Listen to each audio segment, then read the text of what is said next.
Have you ever wondered how the simple sewing machine changed the world?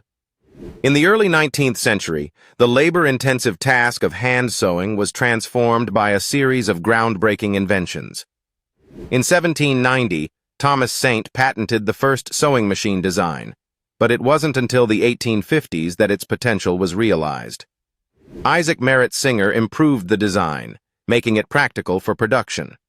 His machines sped up garment manufacturing, significantly lowering costs and making clothing accessible to the masses.